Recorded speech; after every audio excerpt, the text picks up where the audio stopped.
What's going on, everybody? It's your buddy, it's your pal SpazPhoenix, the YWC Reality Check, and let's see, after Elimination Chamber and after a very interesting Raw, where we are on the road to WrestleMania. I did not do a Chamber review. Here's the honest-to-God truth. Me and my buddy James got on Skype.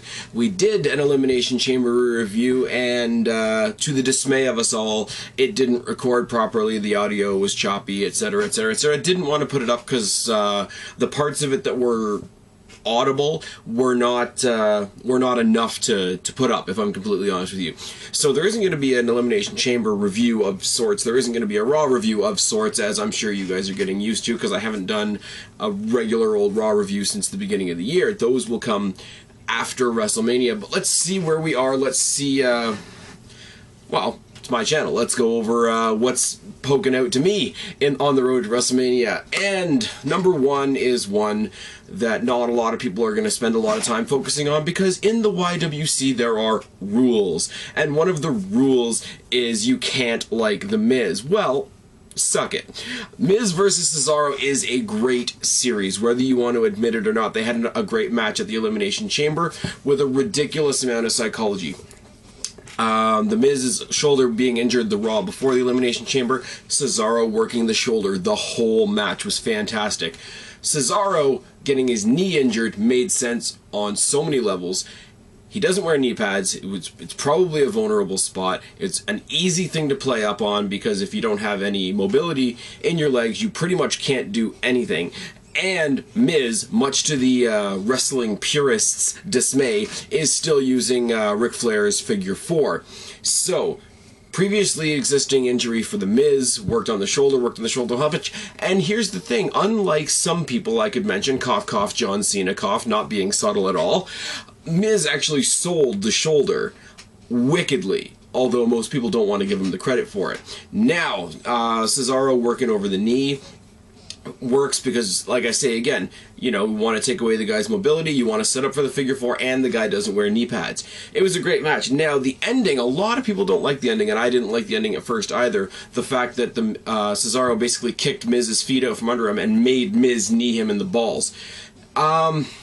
Cheap ending, bad way to end the match, good way to build heel heat, because it was such a cheap thing to do, and Cesaro going out there and claiming that he's going to show the Americans how it's done, and then pulling off a cheap move like that works for his character, and I don't mind an ending like that at the Elimination Chamber, because let's be honest, Elimination Chamber isn't necessarily for the matches on the show. It is nothing but a storytelling pay-per-view leading to WrestleMania. So you know the thing's going to continue, because the heel got the victory. Everything's going to continue. We continued on Raw tonight. And not only did we continue on Raw tonight, we continued the story of Miz's shoulder, which he's still selling like a boss, and we continued the story of Cesaro's knee, because he lost on Raw to the figure 4. The idea being, I guess, Miz has a non-title victory over the champion, which is enough to write him into another title match at WrestleMania. I like it. The synergy and the ring dynamic and the charisma, and I'm not thinking of the right word right now, but the element that Miz and Cesaro are getting together out of these series of matches is great, and when it happens again at WrestleMania, it will be awesome. I want to see it at Mania. If it ends up on the pre-show, I'm actually, as a fan of The Miz, as a fan of Cesaro as well, going to be disappointed at this particular point, because the US title is in a nice little place right here. It's not up to the prominence that it should be, obviously, because it still has the stink of guys like, you know, Santino Marella, Jack Swagger, etc. We'll get to them later.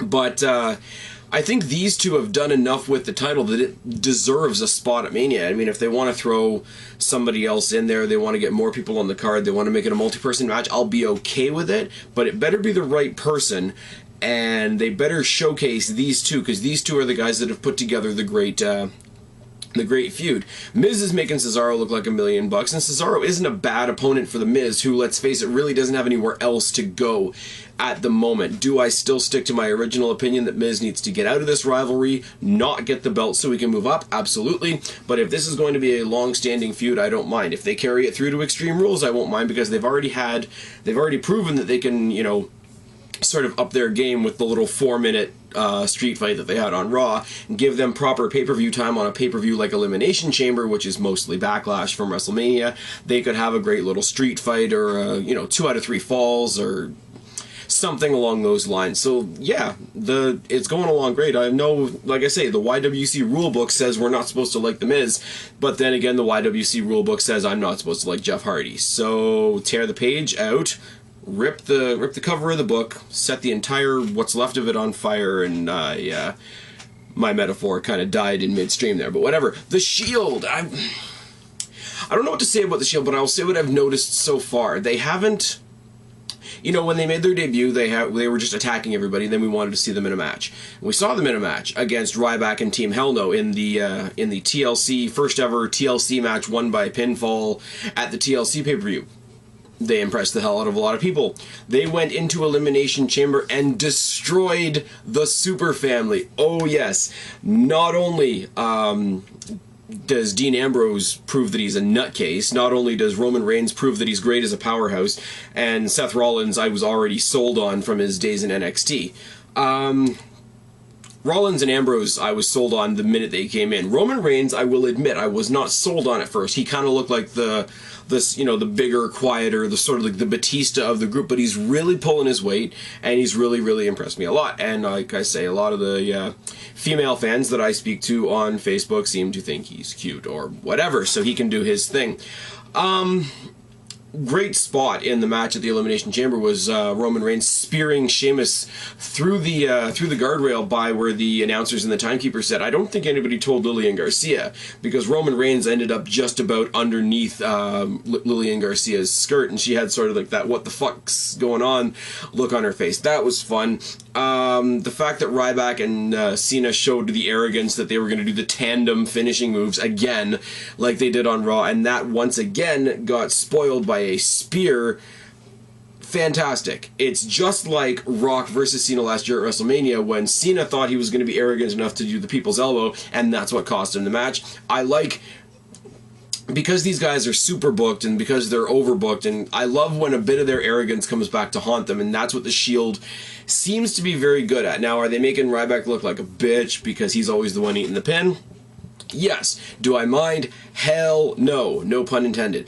Now, but let's see here. There's a couple points I want to make. First of all, they took on Ryback and the Tag Team Champions. Second of all, they took on Ryback, Sheamus, and Cena. Then they took on Ryback, Sheamus, and Jericho. Now, as much as I'm a fan of Daniel Bryan, as much as I'm a fan of Jericho, as much as I'm a fan of Kane at points, this whole idea of Shield versus Ryback and whoever he can scrounge up, it's going to run its course very, very quickly. And the other thing about that is I would eventually like to see Shield in a singles match.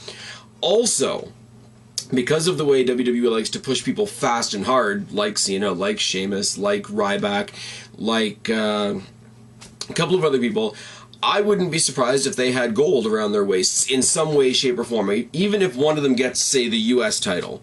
If The Miz gets the U.S. title from Cesaro, and then one of the guys from the Shield wins the U.S. title, or if two of them win the tag team titles, because the tag team titles need to be saved, for sure. But let's look at this. They have, in the past 3 matches, they have defeated 5 former world champions and the current tag team champions. Now, they've won 3 3-man matches. So, by my math, if you want to be, fun about it, the Shield is 9-0. First of all, where do they go from here? Where do they go for Mania? And when are we going to see one-on-one matches from them? Yes, we saw Seth Rollins in NXT in the NXT Tag Team Tournament, and if anybody goes back in my videos, they will know that one of the most impressive and surprising matches I've seen in a while was the finals of that NXT tournament between Jinder Mahal and Seth Rollins. But I want to see, because I haven't before, I want to see Dean Ambrose in a one-on-one match with somebody. Give him a Jericho, give him a Daniel Bryan, give him a Miz, I don't really care. I want to see Roman Reigns because, as I've said before, Roman Reigns has impressed me since he's come to the actual WWE roster. He didn't impress me much on NXT, so I'm in this fandom bubble with Roman Reigns right now where I didn't think much of him and now I do, so now I want him to show me something that's worthy of that change of my opinion, if that makes any sense at all. But that's my question to you guys, is where do they go from here? And when are we going to see one-on-one matches from them? When would you like to see one-on-one matches from them? And who do you want to see the individuals in the Shield go against? Like I say, I pull out names like Jericho. I pull out names like Bryan. I pull out... They're both heels, but I mean, if we got Ambrose versus Punk or Rollins versus Punk, it could be awesome. I mean, somebody's going to have to turn face in that equation, but I mean, WWE can figure it out when we get there. That's what we pay them for. Anyways, moving on. Let's look at a bunch of things that aren't doing anything. The Divas Championship division isn't doing anything. Caitlyn's the champion, but Caitlyn's the champion of a division that has like 5 people in it right now. The match, you know, when you're bringing Tamina up from NXT, that they are just looking for filler in this division. The tag team championship is just painful.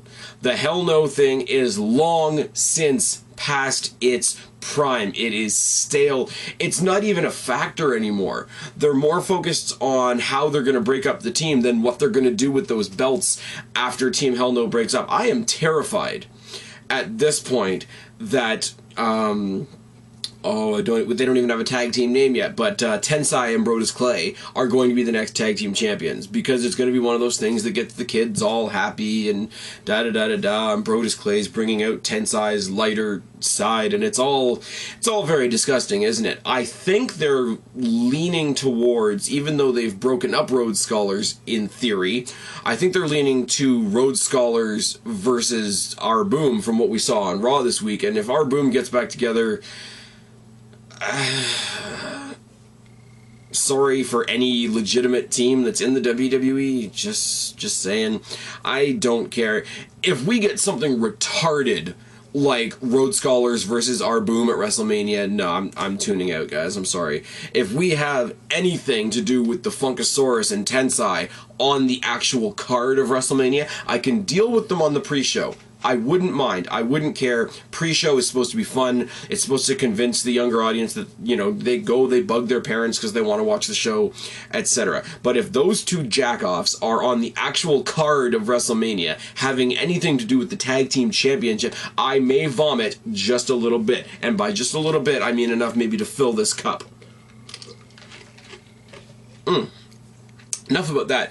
Intercontinental Championship's in a funny place too, because we were all anticipating the return of Wade Barrett. Wade Barrett came back, made an impact, but since then he's had a couple rematches with Randy Orton, and other than that he's, you know, knocked out jobbers like, you know, Yoshitatsu, and, you know, not that he's a jobber, but WWE treats Justin Gabriel like a jobber, so what's he really done? He's gone and he's elbowed people half his size. He took out the Jamaican jobber Kofi Kingston, took the belt from him, and hasn't really done anything since, other than this thing they have him doing with Bo Dallas. Now, Bo Dallas is another one, like Roman Reigns was from NXT, that I didn't really have anything to say about, because there's nothing... He's got a lot of energy, he's got a lot of... whatever you want to call it, that it factor, but there's nothing, like, we don't know anything about him. There's nothing to latch on to. There's nothing that really sets him apart, and you need to do that when you're a new guy on the main roster. Now, granted, he had his great moment in the Royal Rumble where he took out Wade Barrett, and then he took out Wade Barrett again the next night on Raw, but then Wade Barrett attacked him in the back a couple weeks later on SmackDown, and what's he done since? If they are building to sort of a, you know, young guy breaks through, gets a title, upset type story at WrestleMania between Bo Dallas and Wade Barrett, they better get up off their asses and do some booking. If not, they better get up off their asses and book him another opponent, because Wade Barrett deserves to be on the show, and for God's sake, the Intercontinental title deserves to be on the main stage at WrestleMania, because the whole debacle with Cody Rhodes and the Big Show last year was kind of ridiculous. Speaking of ridiculous, you guys know that have been watching this channel for a long time, I hate stories that revolve around characters that aren't wrestlers. And we have this weird little triad going on between Vince McMahon, Vicky Guerrero, and Paul Heyman. None of them are wrestlers. I really don't care. It's pulling Paul Heyman away from the great work that he's doing with Punk and Lesnar. And yes, I know they may be connected. I'm going to address that in a second. But Vince, who's on crutches, and Paul Heyman, who I don't think has ever seen a fight in his life, are going to fight next week on Raw. Don't care. Vicky Guerrero's new assistant is Brad Maddox, who's basically the vanilla David Otunga, and I do not care. here's the point. If this whole Vicky, Heyman, Vince thing... Here's the other thing I don't understand, first of all, and I want to take a side note from what I was about to say. Is Vicky Guerrero turning face? Are they trying to make her face? I don't know why they would stick Brad Maddox with her if they're trying to turn her face, but she seems to be against Heyman, and Heyman will never be a face. It's good like that. Heyman should never be a face. But Vince is kind of a face, because he comes in and rights the wrongs and, tells off Heyman and everybody loves it, da-da-da-da-da.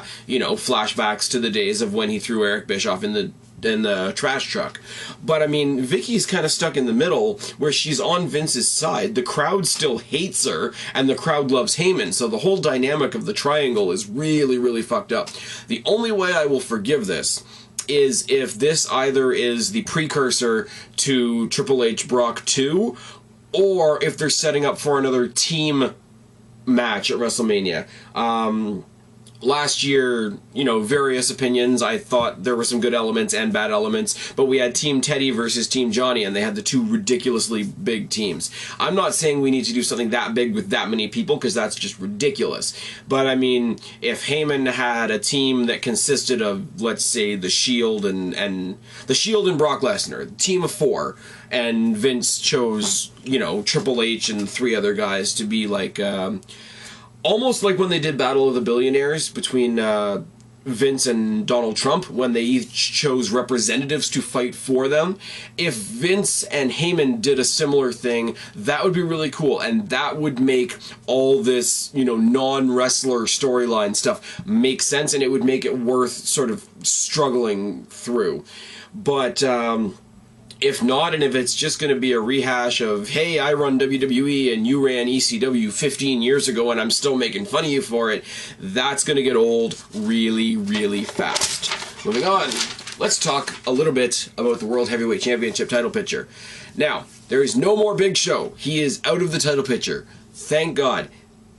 To his credit, he did what he was supposed to do for Alberto Del Rio. He stood there, he was big and scary, he was the big obstacle for Alberto Del Rio to hop over, and he did that. And he played that part as well as you can, but in all reality, to do that part, what do you really need to do? You need to show up and be big. And for Paul White, that doesn't really take very much, whatever. Now, what I will say is there's a lot of people bitching and moaning and complaining about the fact that the storytelling between Del Rio and Big Show was kind of backwards, because they had a street fight and they had a last man standing match, another last man standing match, and then it built to a regular match, and they don't like it. They say it's not natural progression, blah, blah, blah, blah, blah. I submit this idea to you.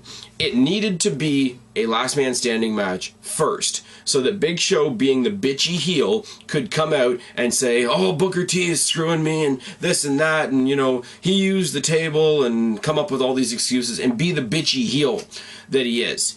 It needed to be a match, it needed to be a last man standing match the second time, so that Big Show could come across as this guy who's all arrogant and, taking advantage of his size and overconfident, and I can beat you at your own game, so that he could get his one-upsmanship, so that Del Rio could prove that he could have one up on him one more time. They needed to have those stipulations matches with those funny endings first, so that Big Show could come out and say what he said before the Elimination Chamber pay-per-view, and use those stipulations as the excuse. You only won because it was a last man standing match. You only won because you had help. You only won because you had a table and duct tape and all this and that. You've never pinned me. So Del Rio comes back and says, okay, no more stipulations, no more help, no more outside foreign objects, no more tape, no more tables, da-da-da-da-da. You and me in a straight-up match, and I will prove myself.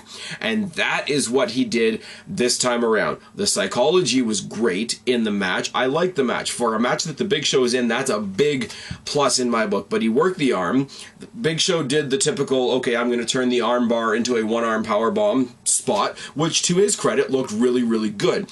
Now, for Del Rio to work over Big Show's arm the whole match, have it finally come to fruition, and have him not pin but actually make the Giant submit, was the perfect proving ground because there was no stipulations to hide behind. There was no, he used a table, he used a chair, or he used this or that or the next thing. There was no, he had help or he had duct tape or whatever.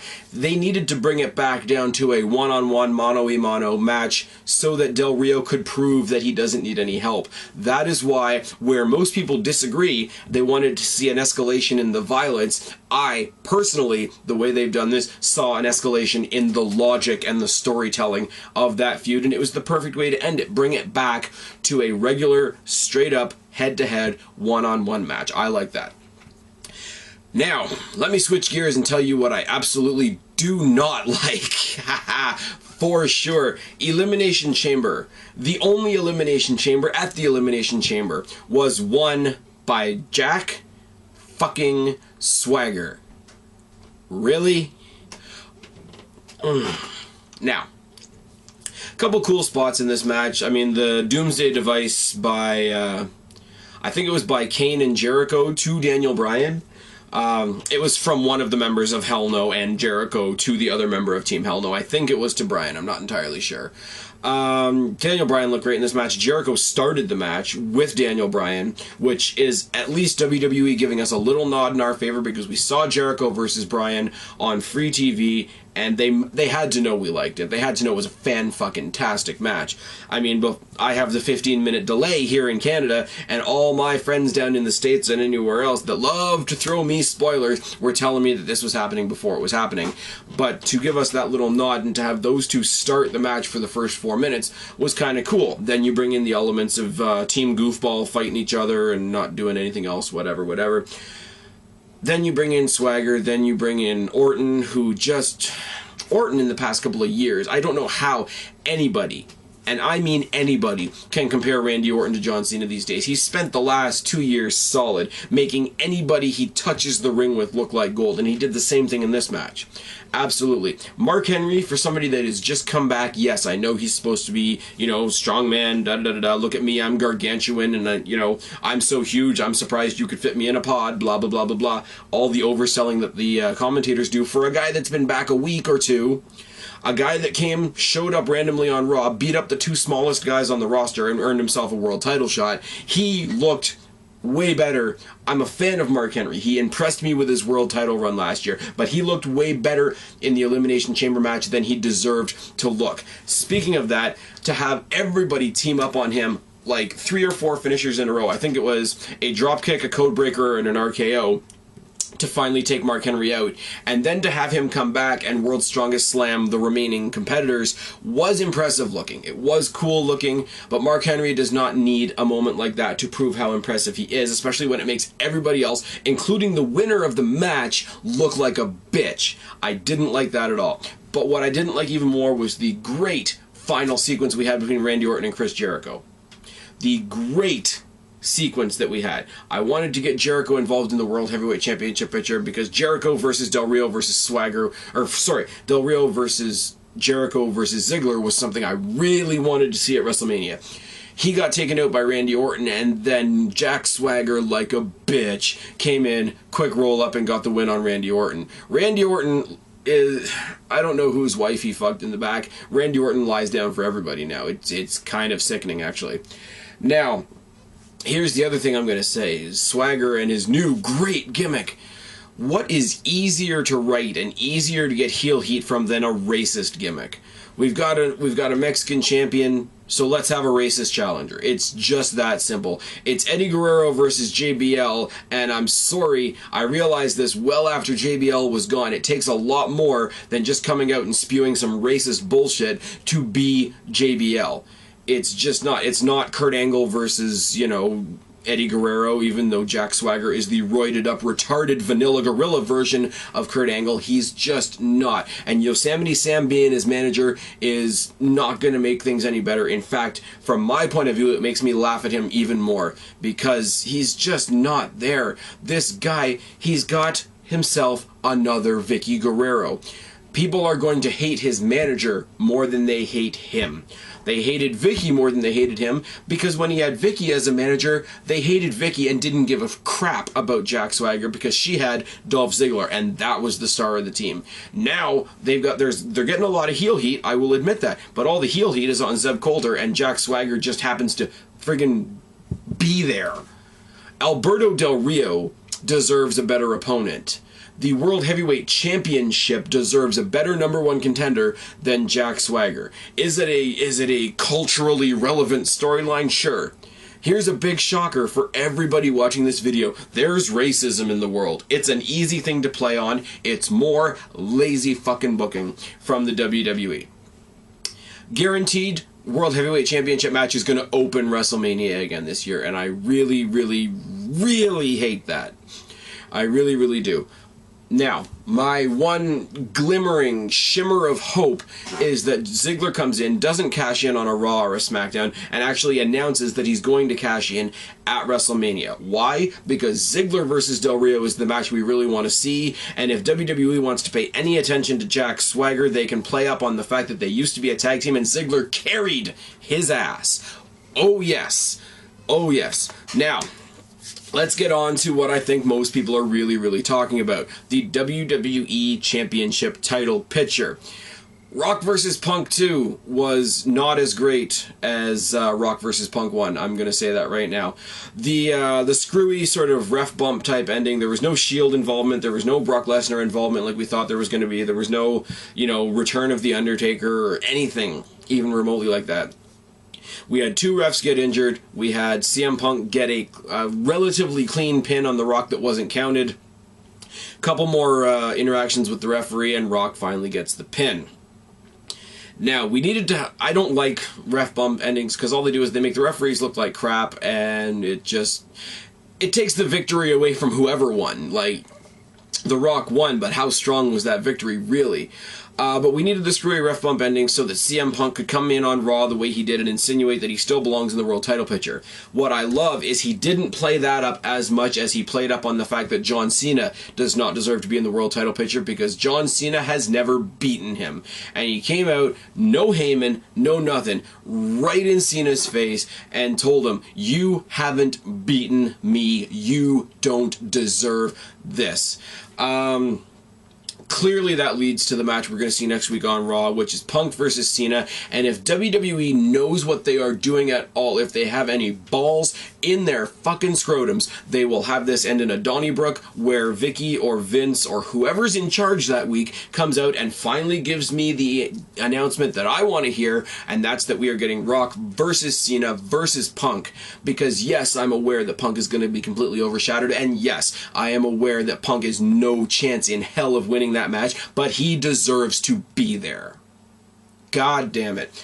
Now, the real story here, the real thing that everybody's going to... The Rock introduced the new WWE Championship belt because he said when it was announced when it was introduced 8 years ago by John Cena, it worked, but it's a toy and it's gaudy and it looks like hell and a title belt should never ever spin. And he revealed the new WWE Championship belt that, according to WWE.com, has taken about 540 something days to fabricate because they got Orange County choppers and a bunch of other people that aren't usually involved. Now let me say this. First of all, I'm with most people that say CM Punk deserved to be the one to reveal the new belt, but I'm okay with it with the way that this whole segment went. There are people that are saying, well, it's not traditional looking. There are people saying, well, a belt should look like this, and they're reaching back 10 years ago. And yes, I'm a fan of the Winged Eagle. Yes, I'm a fan of the Attitude Era belt. Yes, I'm a fan of the belts that came before them because they were very, very traditional looking. From WWE these days, you're not going to get a lot of things that are that traditional looking. It's very modern. It solves a lot of problems from we had from the belt before. The belt before looked almost 3D. It looked like it looked like somebody broke off a piece of a transformer. Like, it looked like there was working parts. It looked like a toy. There are 2 stages to fixing the WWE title belt. Get rid of the one we don't like, and then work towards what we do like. We at least got half of that. We got rid of the one we don't like. Now, you can say whatever you want about what we did get, but we, at the very least, even if you want to be completely pessimistic, you got half of what you wanted because the spinner belt is gone. Rock hands it out to an attendant outside the ring, says, here, send it off to the Hall of Fame, let it have its place in wrestling history, this is the new belt. People are bitching because it's got the little rock icons on either side. Apparently, those are going to interchange every time there's a new champion, like we used to do with the nameplate. Let's look at something else. It says champion. It's not using bullshit slang with champ and big, you know, short form slang type letters and all that. I like that. It is one solid piece. It's not as thick as it used to be. It being that thick I can speak, I swear. It being as thick as it had to be to encase the spinner looked retarded, because a belt shouldn't be that thick. It's thinner. It's one piece. It is bold. It is a very modern design. It's not very traditional, I will admit. I think people will get used to it and get over bitching about it faster than they think. I don't mind it. I haven't formed a concrete opinion about it yet, but I don't hate it. That's where I'm at right now. I don't hate it. And what happened after that was really, really great. CM Punk, not John Cena, not CM Punk, The Rock, there we go. Makes reference to the match that's going to happen next week, and then he says he knows who he'd rather fight. He knows who his career and his heart and his respect and all that wants to fight at WrestleMania. Obviously doing a little bit of John Cena ass-kissing. John Cena comes out to the rampway. They sort of stare each other down from the ring to the ramp. And then CM Punk, the brilliance of this, with the old spinner belt, knocks out John Cena. Tosses the spinner belt down on John Cena, looks right down the aisle at The Rock and says, no, I want that one. So not only is it a knock to John Cena, you know, John Cena, you're in my way, I'm going to get the title now. It's a totally separate message of, here, John Cena, take your bullshit belt that means nothing now, because I'm going to get that one, because that is the title now. Changing of the guard is a really, really weird way to say it, but whoever carries this belt from here on in, when they get rid of the Rock plates, I hope they're not doing the custom logos for everybody. I hope it goes to the generic plates that it gets when you buy it from WWE.com, because those look pretty awesome. We have a belt that is not specific to one person. It's fantastic. And what I loved the most about this entire segment, the very last time we saw the bullshit piece of crap blinged out toy spinner belt, it was used to knock out its godforsaken creator, John Cena. That was amazing. We knocked John Cena out of the equation. You got CM Punk looking at The Rock and saying, nuh-uh, I want that belt. And that is fantastic. If that's not foreshadowing, if after that segment on Raw tonight we do not have John Cena versus The Rock versus CM Punk, then WWE just gave us all a big one of those. Because the foreshadowing is almost concrete at this particular point. But you know what, guys? All in all, I mean, there's things I don't agree with right now. You know, the tag team division's in the shitter. They need to figure out what they're doing with the Divas and the Intercontinental divisions. I like the U.S. title feud, even though the rule book says I'm not allowed to. Both of the other title pictures are interesting at this point. You know, WWE title more so, obviously. But on the whole, you know, we're in a pretty good spot heading to WrestleMania, whether people want to realize it or not. Yes, I understand. Certain people shouldn't be there. I don't like the fact that Jack Swagger, you know, took a couple months vacation, came back and got himself a WrestleMania shot. I don't like, you know, the fact that a lot of people show up just for WrestleMania and then they're gone again. Trust me, I'm going to be doing a video on that exact topic very, very soon. But on the whole, we're building, and we got the announcement that it's going to be in New Orleans, Louisiana next year for WrestleMania 30. That's already being hyped up. The Rock and John Cena were the ones that made the announcement. Whoop-de-doo. Is anybody surprised? But yeah, it's good. We're in a good spot. I'm pretty comfortable saying that I'm excited about WrestleMania. And that's all I have to say about that, and I'm rambling, and I totally had a brain fart there. Sorry, guys. A couple of questions I want to ask you guys, just because these are questions that in my own head I don't have solid answers for, so I thought I'd toss them to you guys.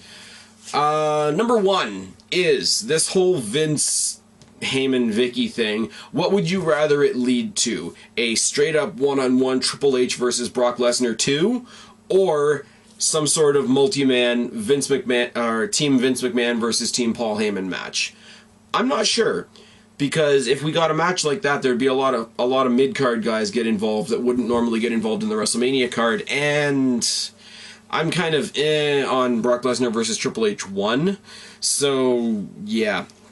Second question is about CM Punk, because his involvement still with the WWE Championship title picture really indicates to us that we may not see Undertaker this year, which is a big thing. And the last time I said that in a video, I had some smartass in the comments, well, you know, they've had WrestleMania without The Undertaker before. He's only had 20 matches, and there's been 28 WrestleManias. Meh. Yeah, get over yourself. Undertaker has a cult following. If Undertaker's not at WrestleMania, it is going to be a big blow to the show. No matter what kind of spin you want to put on, hey, I just lost. There we go. So what I'm going to say to you guys is, would you rather see CM Punk versus The Undertaker, or CM Punk thrown in with The Rock and John Cena for the WWE Championship? Put it down in the box below. Seems to be the way they're going with Wade Barrett is this sort of, like, you know, I don't want to say veteran because Wade hasn't been there that long, but they're almost trying to put it off as sort of a veteran versus rookie kind of thing with Bo Dallas. Now, with the current build, which in my opinion is non-existent, are you guys interested in this as a WrestleMania Intercontinental Championship match? Yes or no? Who do you want the Shield to fight at WrestleMania, guys? I said it before when I was talking more about the Shield. I said sort of, where do they go from here? Do you have another team of 3 that you would like them to see, that you would like them to go against? Is there any one in the Shield that you would like to go up against any other one? I would love to see Ambrose and Rollins go for the Tag Team Championships, if that's the way they decide to go, with Reigns sort of being the extra body. I would love to see singles matches, maybe Dean Ambrose versus Chris Jericho, or Seth Rollins versus CM Punk, if he's not doing either of the options that I spoke about a moment ago.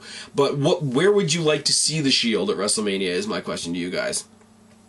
And the last one is probably the most obvious. I'm still on the fence about it myself, leaning towards liking it. What do you guys think of the new WWE Championship belt?